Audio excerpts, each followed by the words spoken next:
There are three things guaranteed in life: death, taxes, and Fortnite absolutely cooking with Season 2. Basically, since the beginning of time, there has been a debate on why Fortnite always cooks with Season 2s. To this day, I think every single Season 2 has been at least a solid 8 out of 10. I'm gonna go over each and every Season 2 to see why that's the case, what they do so well, and my personal thoughts on the seasons as a whole. Before we get into this, be sure to like and subscribe. If we hit 25k by 2026, I'll get a low taper fade. We are really close to 13k, so if you guys could subscribe, that would be very Sigma. Also, use code LilSmurf in the item shop if you're based. That's enough promotion. Let's go. First, we need to travel all the way back in time to medieval times so we can play Chapter 1, Season 2.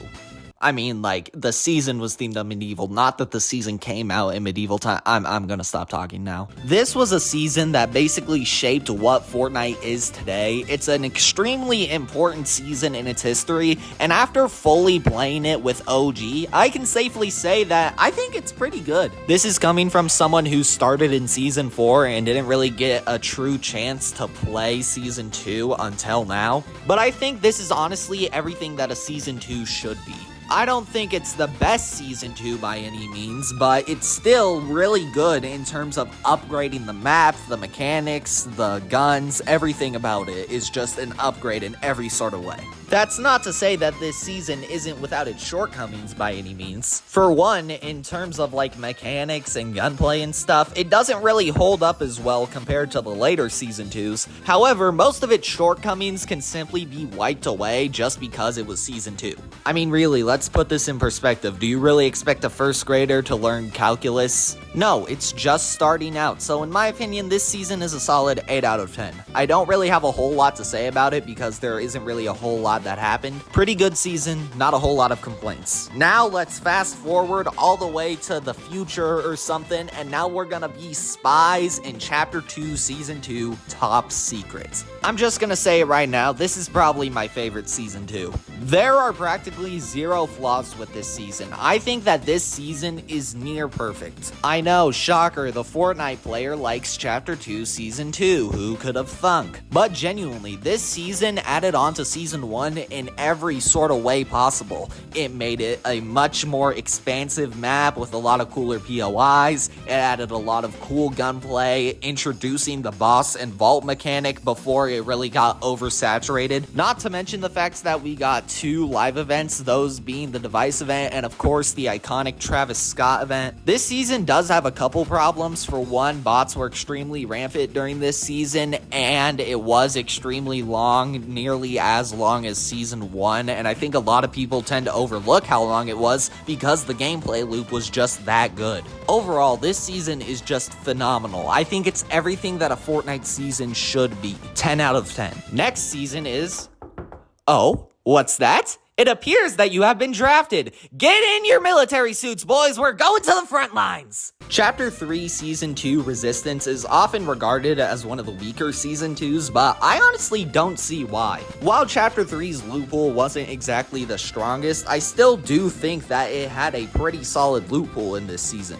Yeah, some of it was broken, and the shotgun meta wasn't the greatest, but I still thought it was pretty decent. I liked the Ranger shotgun, I really liked the combat SMG. Also, the storyline this season was peak, and I quite literally mean that. I think this is the highest point that the storyline ever got, and then it was all just downhill. The storyline in this season was just so amazing. Everything inevitably was building up to Collision, which is just an amazing event, and is honestly probably in my top 3. While you could say it did leave us with more questions than answers, I thought it gave a pretty solid closure on the IO versus 7 storyline. Also, this season introduced some revolutionary mechanics like zero build, sprinting, and mantling, and I'm kind of gonna count sliding. That was technically in Season 1, but it was advertised in Season 2 a lot too, so these mechanics weren't just something that would just stick around for this season and then be vaulted right away. They were a mainstay for Fortnite, and to this day are some of the ways that people play Fortnite the most. You could say that zero build revived the game, and all of these new movement mechanics have heavily influenced the way that not just fighting works, but also build fighting. I will say the map wasn't the greatest. It was basically just, oh yeah, let's add a few craters and add some good Goodyear blimps. Also, maybe having people not being able to build for like 2 weeks probably wasn't the best idea. And the tanks.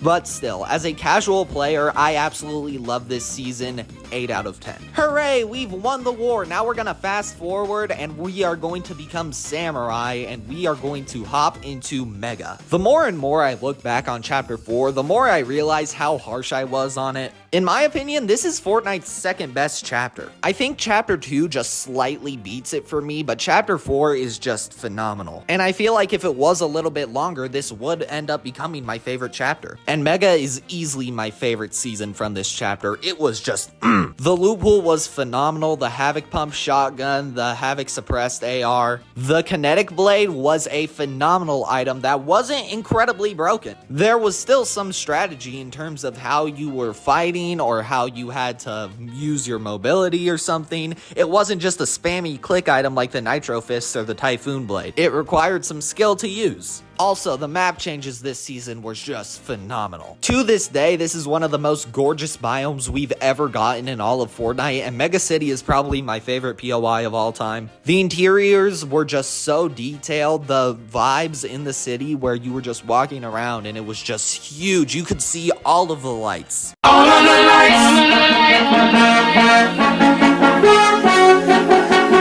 This also introduced the floating island, which has been a mainstay in Fortnite since it was introduced. It's also a really cool mechanic. If you're able to stay up on the island long enough and you're able to fend off some people who are also going to be coming to the island, let alone the fact that you have to survive long enough to be able to get to the island in the first place, it makes for a really interesting mechanic and also can get you some pretty good loot.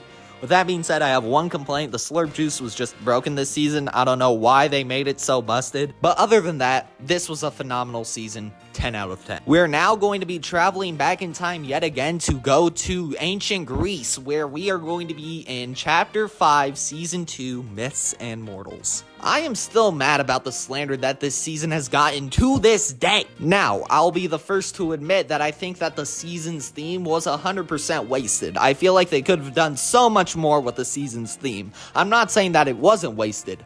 However, I still thought the season was pretty good. The 2 new biomes they added were really good. However, they did get rid of the best TOI, so all my homies hate Mount Olympus, all my homies love Hazy Hillside. Respect for Hazy, man. Anyways, I thought that the Greek powers that they did add were pretty cool. I don't think that they were super broken like a lot of people say. Maybe the Chains of Hades were, sure. The wings, while you could fly around super fast and it was pretty powerful with that dive attack, it was still pretty easy to be shot out of the sky since you had a super big hitbox. Zeus's Thunderbolt was pretty broken, however, it didn't break your builds immediately like a lot of people say it did. We also had some really cool weapons added. I really liked the Warforged and the Gatekeeper. Now, the consequence was the Gatekeeper absolutely dominated the loot pool for the rest of the season, basically, but still, I thought it was a pretty good gun. My favorite aspect of the season was the Avatar update. I know a lot of people say that this took away from the season's theme, and yes, while they did vault it for a little bit, it was still fun, guys. Like, be so for real. I'm tired of people constantly saying that, oh, this ruined the season, or like, oh, they could have done so much more with it. It's like, what do you want them to do with an Avatar-themed season? I can guarantee you, if they kept the Greek mythics in the game at the same time as the Avatar mythics, people would immediately point fingers and say that there's too many mythics in the game. Like, make up your minds, holy. I might be a little biased because Avatar is probably like my favorite show of all time, so. But still, I think this is an absolutely phenomenal season. I don't really get the slander that it gets. I'm gonna give it a 9 out of 10. And now we're gonna put on our shiesties and shoot at the ops. I live in the suburbs and have 2 loving parrots, by the way. Chapter 6, Season 2, Lawless. In my last video, a lot of people misread what I was trying to say in that video and immediately thought it meant that I absolutely hated this season and thought it should go burn in hell, when it's like, I said in the video that I liked this season. It just, in my opinion, felt a little bit redundant because this theme has been milked dry. But still, I said a lot of good things. I really liked the loot pool. I think the POIs are really well designed. While we have done the vaults mechanic a lot in the past, it still has a lot of different things to it, with you being able to bust into the vaults instead of just killing a boss and grabbing a keycard. I don't really have a whole lot to say about this season because it is just currently going on, so I can't really say a whole lot about it without it aging like milk. Originally, I gave this season a 7 out of 10, but after playing it for a bit more, I think I can confidently say that this is an 8 out of 10. With that being said, that is every single Season 2. If I had to pick my favorite, I would probably say Chapter 2, Season 2. If I had to pick my least favorite, I would probably say Chapter 1, Season 2. But I'm just a dumb YouTuber. Let me know in the comments what you think about Season 2s. Let me know why I'm wrong or why I'm absolutely based and right, which is the right answer, by the way. I'm always right. I'm always valid. Your opinions are wrong no matter what. Yeah, that's all I really wanted to say. With that being said, I'll catch you guys in the next one. Peace out.